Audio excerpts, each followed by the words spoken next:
अब चलिए इसका आंसर बताइए फ्रेंड्स। ये कोई भी कॉम्पिटिटिव एग्जाम है ना, उसमें ये वर्ड आपको मिल जाएगा अधिकतर। तो choose the correctly spell word, इसमें से कौन सी स्पेलिंग करेक्ट है एकोमोडेट की। तो फ्रेंड्स एकोमोडेट की स्पेलिंग आपको इन चारों ऑप्शन में से फाइंड आउट करनी है। तो फ्रेंड्स मैं आपको बता देती हूँ कि इसमें ऑप्शन बी करेक्ट है, जहाँ पर एकोमोडेट में डबल सी और डबल एम आता है। तो ACCOMMODATE एकोमोडेट। अब फ्रेंड्स इस वोकैबलरी का मतलब क्या होता है, पहले हम ये भी देख लेते हैं अकोमोडेट का मतलब क्या होता है। तो अकोमोडेट मतलब होता है टू प्रोवाइड स्पेस और रूम फॉर समवन और समथिंग, यानी कि किसी को ठहरने या रहने की जगह देना। इसका दूसरा एक और मीनिंग होता है टू एडजस्ट और अडॉप्ट टू समवंस नीड और सिचुएशन, यानी कि किसी की आवश्यकता या परिस्थिति के अनुसार में खुद को ढाल लेना। जैसे कि सेंटेंस में आपको बताती हूँ तो आपको और अच्छे से समझ में आ जाएगा। जैसे उसने खुद को जल्दी ही एक नए माहौल के अनुसार ढाल लिया, तो she quickly accommodate herself to the new environment. या फिर आप जैसे कह सकते हैं कि ये होटल में 200 मेहमान तक रहने तक को हम ठहरा सकते हैं।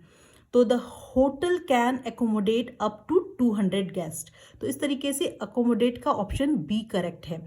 अब हम नेक्स्ट क्वेश्चन लेते हैं, और नेक्स्ट क्वेश्चन है choose the synonym of abundant. Abundant का आपको सिनोनिम निकालना है। सिनोनिम क्या होता है अबंडेंट का।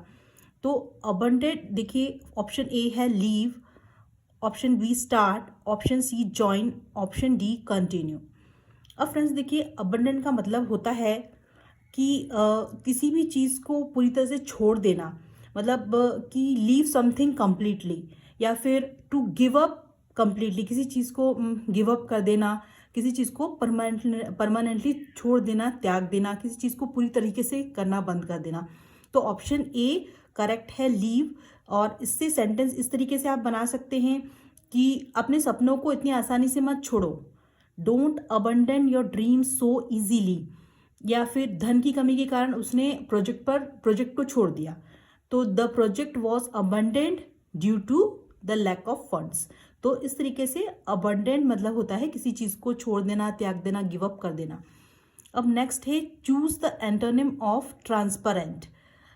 Option A clear, option B opaque, option C bright, option D translucent.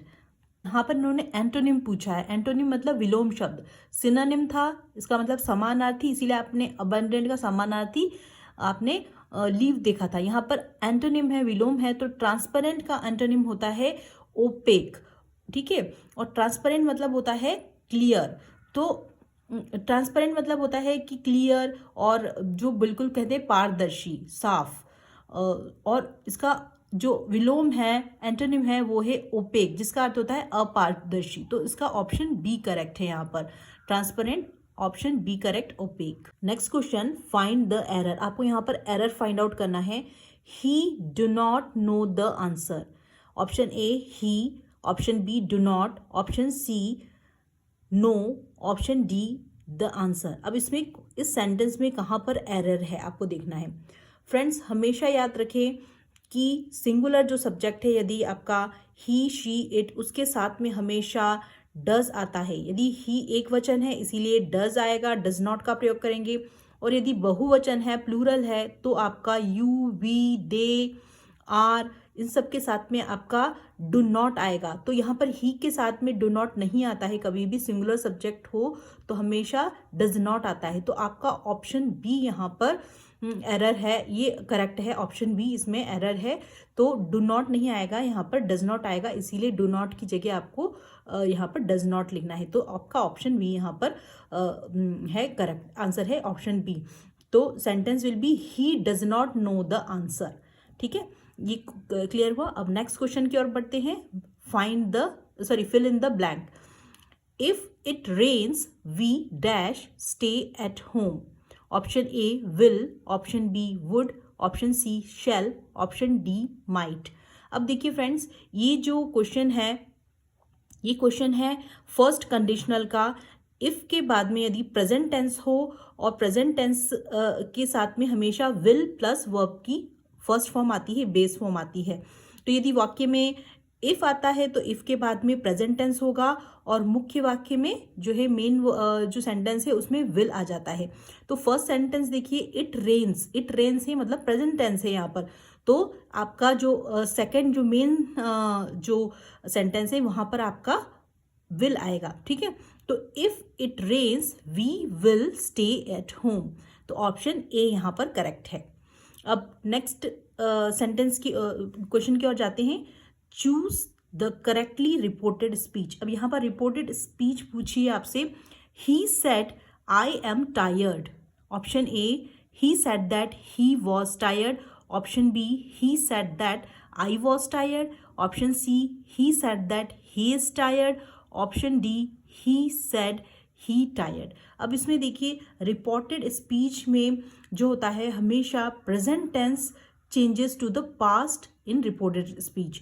Reported speech में प्रेजेंट टेंस जो है हमेशा पास्ट टेंस में चेंज हो जाता है।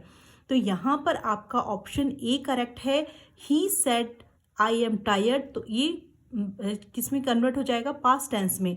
तो ही said that he was tired. He was tired, ठीक है, उसने कहा कि वो थक गया है।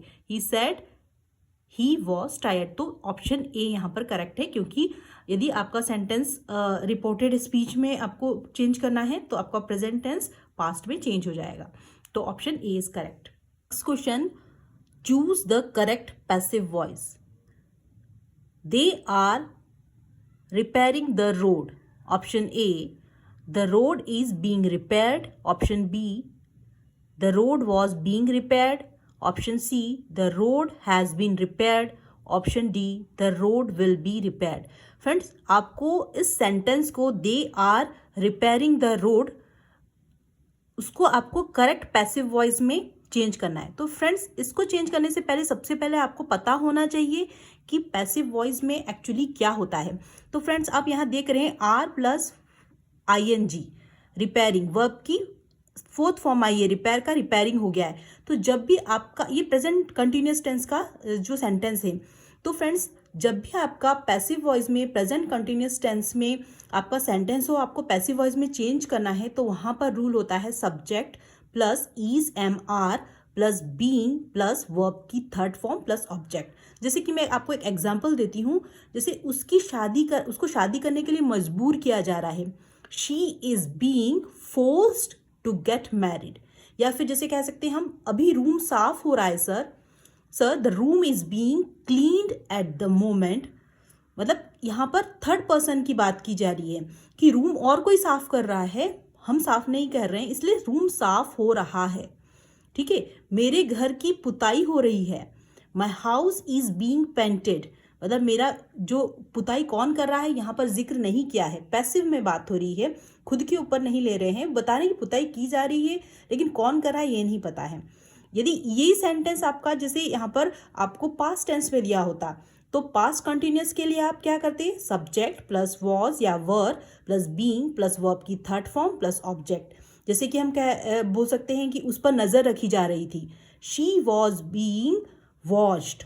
या फिर उसको हॉस्पिटल ले जाया जा रहा था। He was being taken to the hospital. मेरी कार मरम्मत हो रही थी। My car was being repaired. तो फ्रेंड्स, सेम यहाँ पर क्या होगा? आपका is am are plus being plus verb की थर्ड फॉर्म।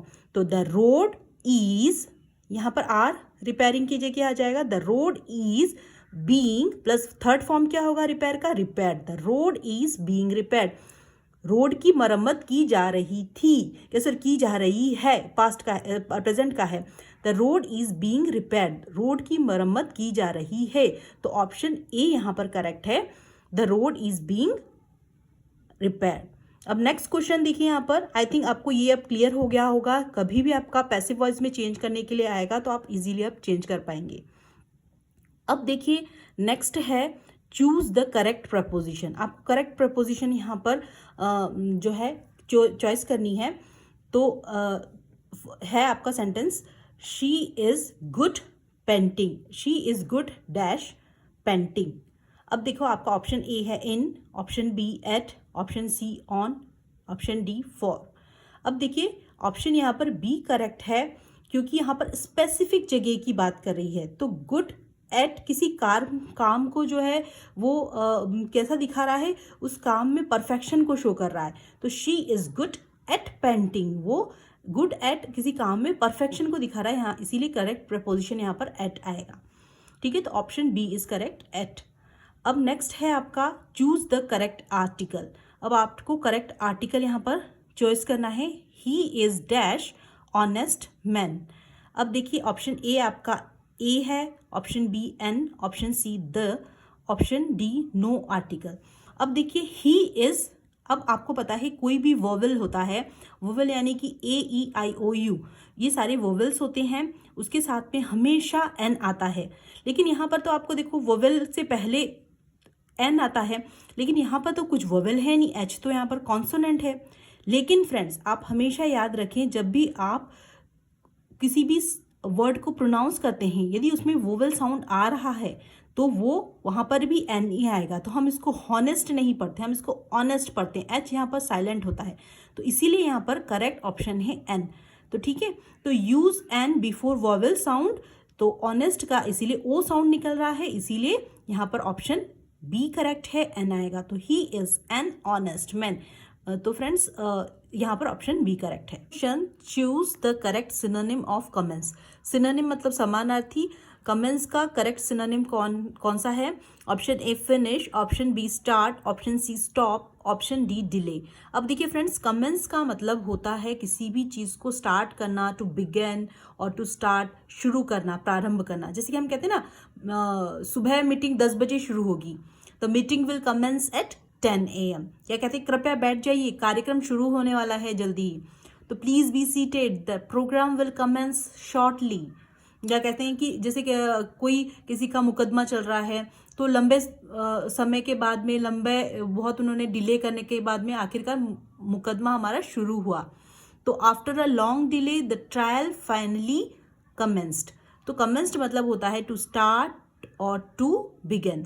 तो यहाँ पर ऑप्शन बी करेक्ट है, स्टार्ट। तो कमेंस का आप हमेशा याद रखें, स्टार्ट जो है वो सिनोनिम है। ये अधिकतर कॉम्पिटिटिव एग्जाम में बैंक पीओ हो या बैंक क्लैरिकल हो या फिर एसएससी या फिर अदर जितने भी कॉम्पिटिटिव एग्जाम है ना, उनके इंग्लिश पेपर्स में आपको ये मिल जाएगा वोकैबुलरी। और इसे अपनी डे टू डे कन्वर्जेशन में भी इन सेंटेंसेस के साथ में स्टार्ट करें।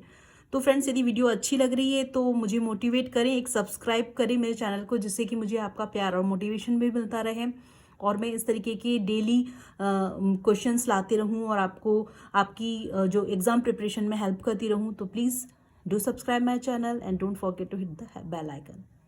So friends, if this video add any value in your English learning journey, please do subscribe my channel and don't forget to hit the bell icon, जिससे कि मुझे आपका प्यार और मोटिवेशन मिलता रहे और आपका कोई भी वीडियो स्किप ना हो। So friends, मैं मिलती हूँ आपको नेक्स्ट लेसन में नए इंग्लिश लेसन्स के साथ में। So friends, till then keep learning, keep watching, keep growing. Thanks for watching my videos.